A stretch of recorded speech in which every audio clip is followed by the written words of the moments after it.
Hey guys, just wanted to make a quick video here for an alternate method of getting the alternator out of this '08 Chrysler Sebring 2.4 liter.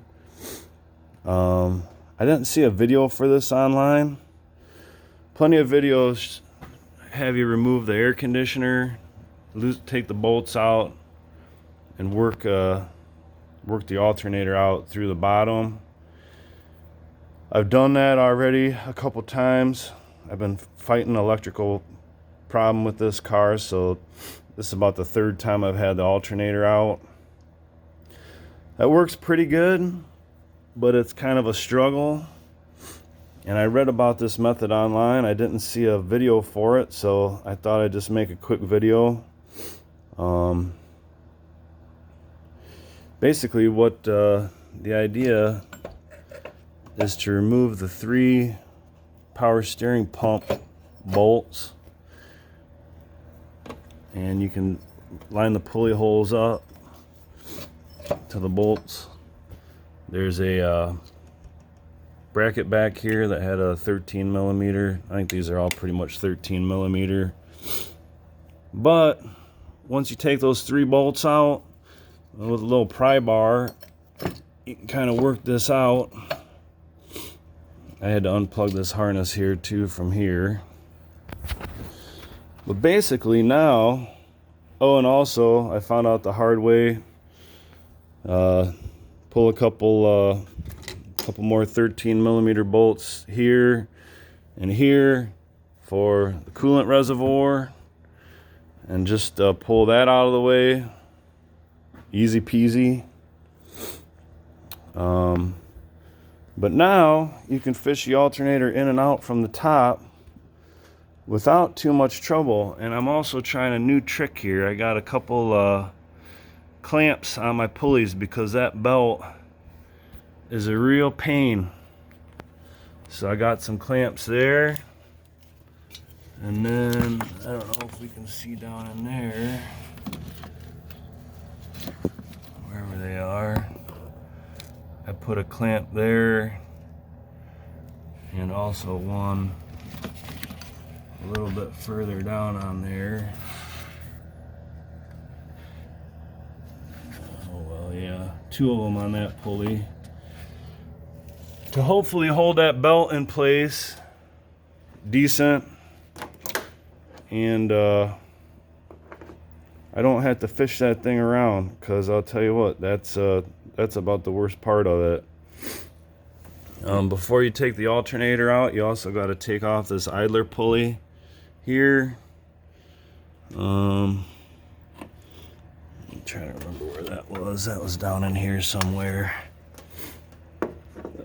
Standard procedures for the other videos. Basically, I just wanted to show you that if you loosen up that power steering pump and move the coolant reservoir out of the way, then see if I can do this one-handed here. This thing, if you just kind of ease it on in, which of course it's not as easy to do one-handed, but let's see here if I can get it on film to prove that it's ever so slightly easier.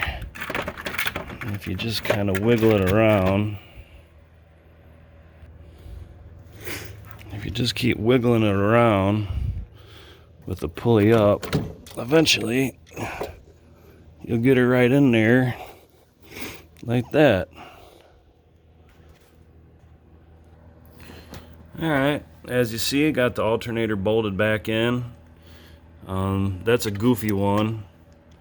This top bolt here is a 13 millimeter, but the bolt underneath is a 16. And that bottom bolt down here that you can't see, maybe not down there, that doesn't come out all the way. Just get it good and loose, and there's a goofy little bracket behind there So that one you don't have to take out all the way. This top one you do, the 13 millimeter. But now that that's back in, I can get this idler pulley back on there.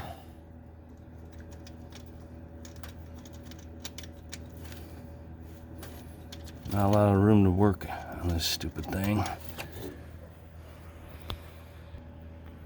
Just like magic, got that on there. That was a 15 millimeter on that idler pulley. So now up here, I want to make sure that this harness goes first, like so. Actually, I might just leave that out of the way for a minute.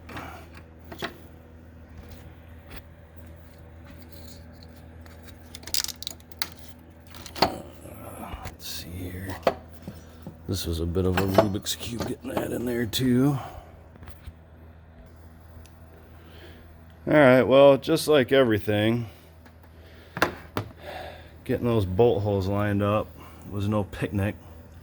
I had to use my helpers, my all-purpose tool. Nothing hard, just a little tappity tap. My other helper tool under there, and then my eye helper tool to get those, at least one of those bolt holes lined up. There's two different sizes. There's two long or two shorts and a long, and the long one is going to go down here, I'm pretty sure. There's a short one up here, and then another short one in the back.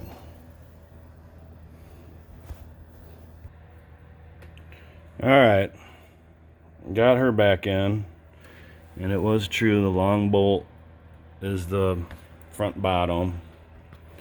So now we gotta remember this bolt here and the hose clamp.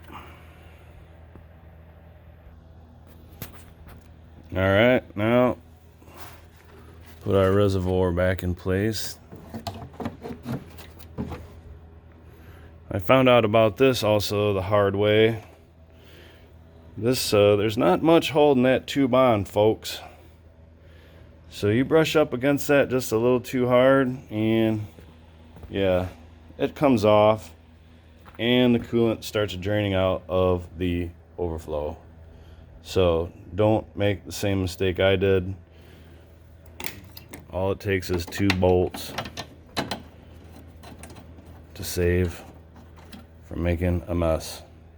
So that's about it. You guys know what to do the rest of the way. You got your positive post down here, your control harness. Put the cover back on the engine, negative battery cable. We'll see what happens. Hope you found this video somewhat useful.